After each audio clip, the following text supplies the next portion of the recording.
السلام عليكم ورحمة الله تعالى وبركاته. وعليكم السلام ورحمة الله تعالى وبركاته.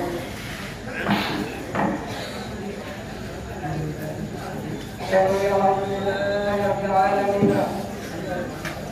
الحمد لله رب العالمين. الحمد لله رب العالمين. وبيجنا كم قوة ينتن كل الله تيجي مجرد الله ودريان تجمع يدين مجرد وبيجودو ينقل كلام الله والله مجرد يفهم وكذا كم قوة مجرد الله Noni Allah ina wondi lorimo ni Allah ina wondi lorimo ene oyaji mum Allah ina wondi lorimo e doke mum Allah ina wondi lorimo e ballal mum Allah ina wondi lorimo e rendemo e dandemo on fotidanimo Allah o yettiranmo Allah o tina newuyaji ɗi Allah waɗantamo ɗi o yetta Allah e ɗin ɗon newuyaji o tina dokkele Allah woni e rokkudemo ɗe o yetta Allah e ɗen ɗon dokke o tina ballal ngal Allah woni e walludemo ngal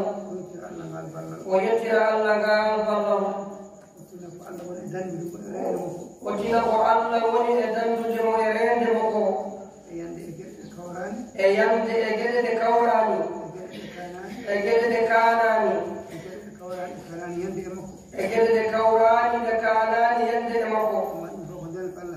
omo andi ɗum fof ko ndenga Allah haɗi ɗum taw omo tesko ɗum o yettira ɗum kadi Allah kala ne jettuɗa Allah Allah ɓeyduma Allah ɓeydanma ko noon Allah wiɗo alqur'ana Allah kadi ko jette neɗɗo e sifa ko ɓayi waade ko kala ko yettima immorima to Allah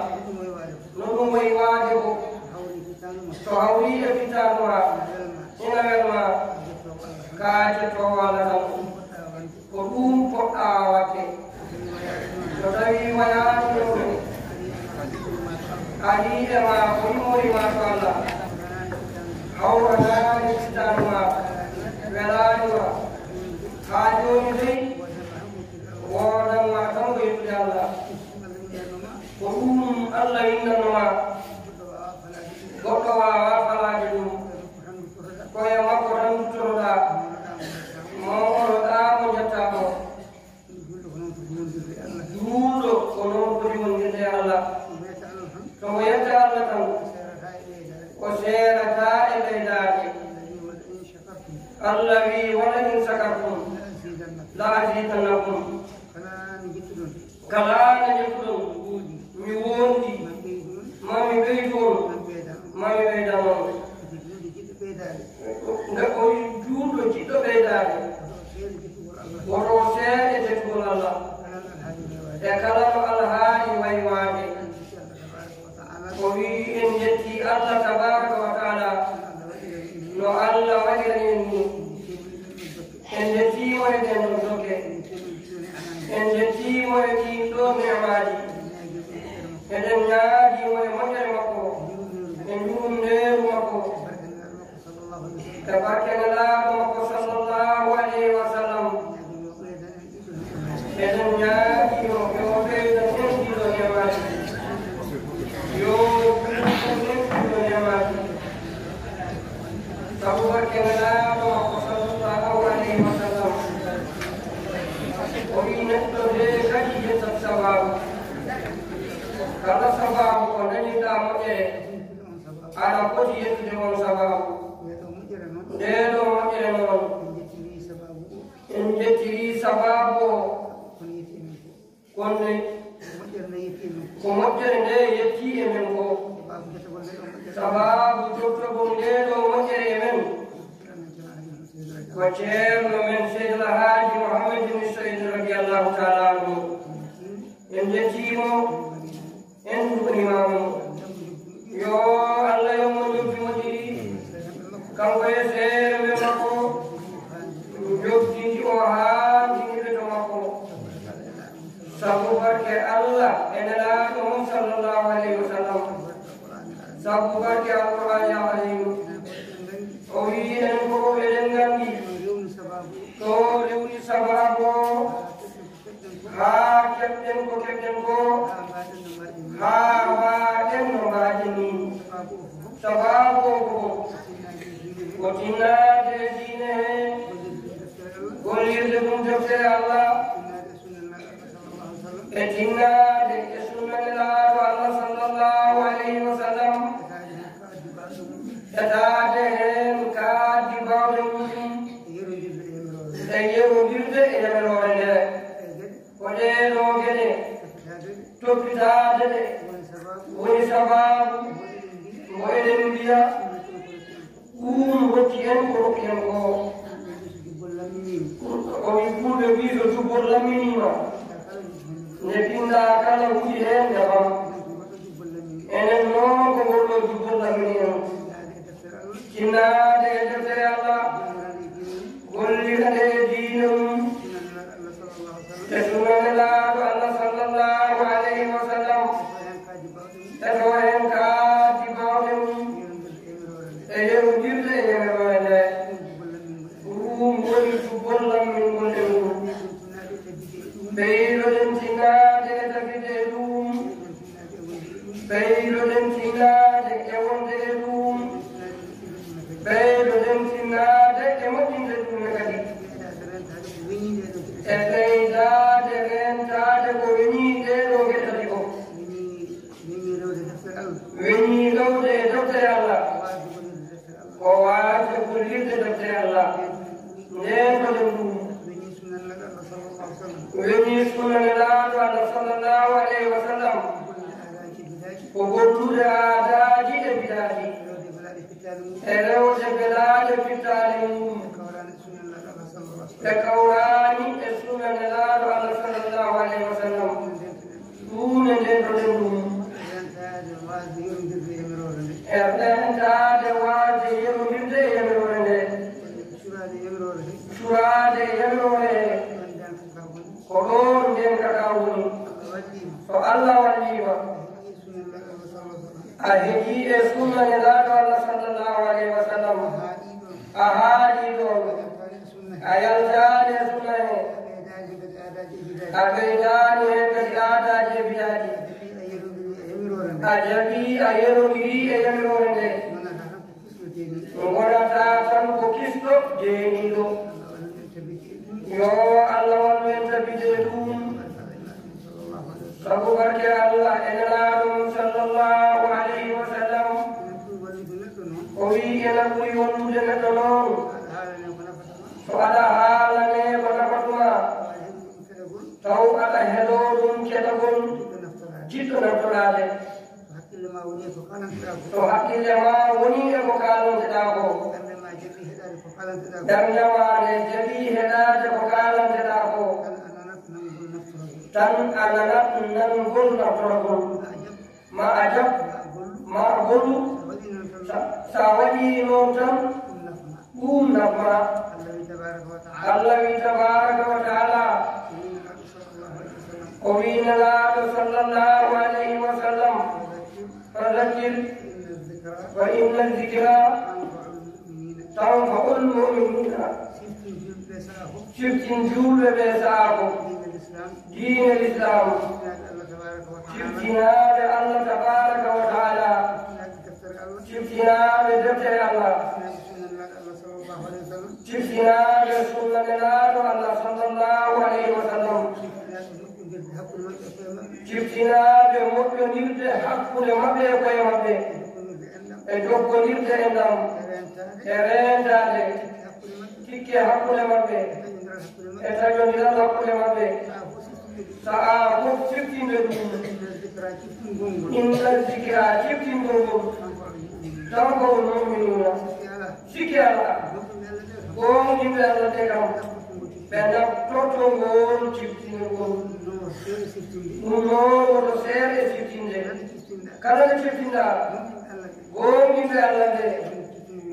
ɓen kam ciftingol ngol nafa ɗumen sikke ala konngol Allah ngol fitotako eɗen ñaagi Allah noon yo Allah wakkene ciftinteɓe naftoro ko ciftina ko ɓe Allah wiɓe yo Allah wakkene ɓen amin sabu barke Allah ene laato mum sallallahu alayhi wa sallam o wi jago wonande ko haalante noon e to wadde ko yamirako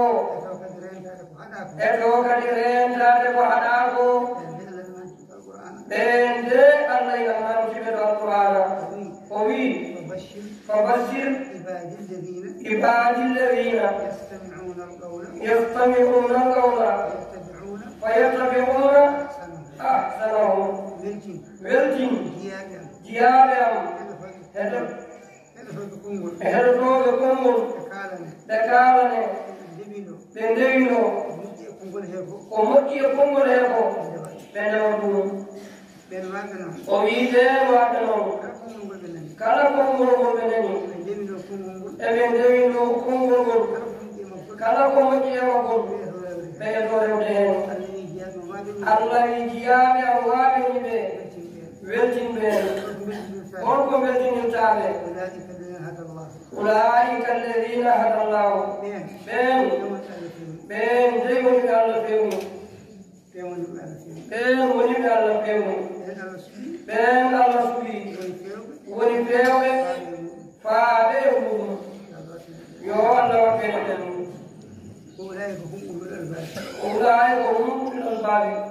ɓen haalanteɓe nana jaɓa eto ɓen dey woni joom haqqillaji en ɓen kuutori haqqillaji mumen nde wonno haqqille nafata ko wallitorede kala ko mbaɗɗa haqqille ma e mum anana ɗum a faama ɗum a anda ɗum kono so haqqille ma ala e hunde sa jangginama de a wawata sa haalanama de a famata nde wonno haqqille ma ala hen ɗum waɗi juulɗo haqqille makko e ɓernde makko daiman yo wondini ɗum kala ɗo woni yo taw wono wondini haqqille makko o wawa tawde ko haalante ko yo taw wono wondini ɓernde makko o wawa famde ko haalante ko ko nafata hen ko o wutoro ko waga hen ko o rento ɗum woni gollirde haqqille muɗum ɓen ɓe Allah manti noon eɗen ñaagi Allah yo Allah wakkene maɓɓe sabu barke Allah e nelaɗo mum sallllahu alayhi wa sallam sabu barke alqur'an alazim sabu barke cheikhana Ahmad Tijani radiyallahu taala anhu sabu barke ceerno men e seeremde makko radiyallahu taala anhu jamian alhamdulillahi rabbil alamin eɗen ñaagi Allah yo Allah juunanen ɓurɗum ceerno men radiyallahu taala anhu yo Allah waddanu hen cellale sembe enenne kadi yo Allah rokku en moƴƴinde almudagal meɗen yo Allah humtu haaju makko e meɗen yo Allah rokkumo sago makko e meɗen yo Allah jaabo duwaw makko mon konto e mo enenne yo Allah rokku en sagoji men e makko yo Allah jaabano en duwaw gontoɗen mo sabu barke Allah e nelaɗo mum sallllahu alayhi wa sallam yo Allah waɗani heeriɓe almuɓe cheikhana Ahmad Tijani radiyallahu taala anhu yo Allah renen en o renta ene diine men yo Allah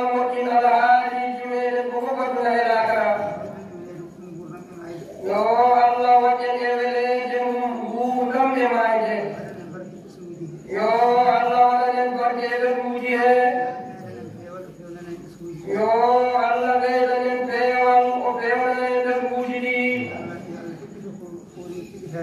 yo Allah heɓito ko woni heen e teɓitaade ko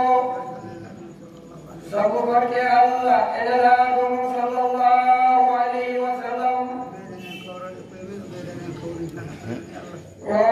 Allah ɓeydanen kawral e koye men o ɓeydana en kawral hakkude men e Allah kawridinan hakkude men e Allah sabu barke Allah ene laaɗum sallallahu alayhi wa sallam yo Allah rokku aafiya e rabiiji he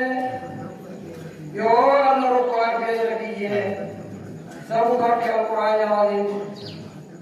sabu barke sheikhana Ahmad Tijani radiyallahu ta'ala anhu sabu barke ceerno men e seere makko radiyallahu ta'ala anhu jami'an alhamdulillahi rabbil alamin اللهم صل على سيدنا محمد وسلم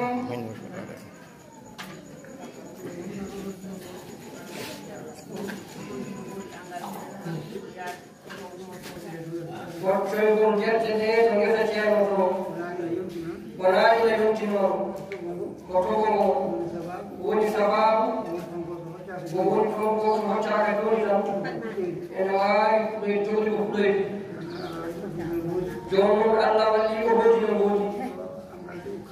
فأنغر جمكاجو أنغر جمكاجو وجه نبوندري نبوم بدموم جيتو يادو كابتنو نيجي واتو وجه نبوم إن شاء الله تعالى ويو تنو جهنم وجه ملا كرتلي نكبو هذا وجه بوندو yo Allah mamu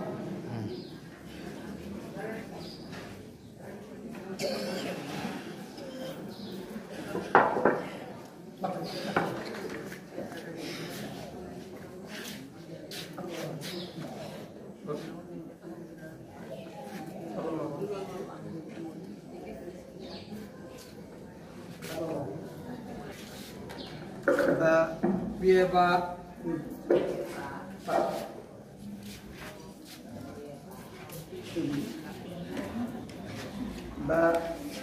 ba sin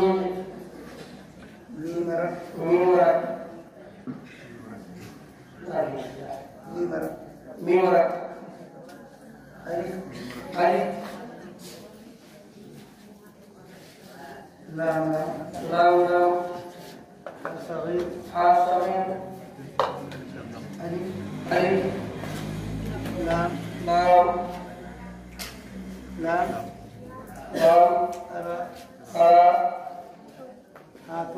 هاتون ميم ألف جور نون ألف لام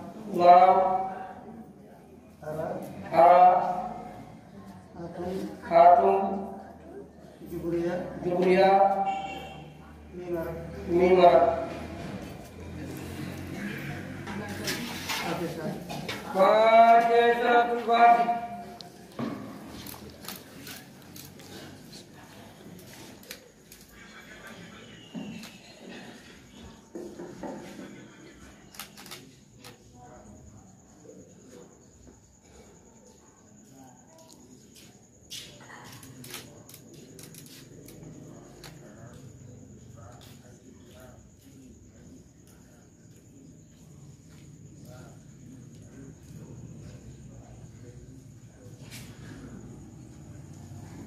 Amin.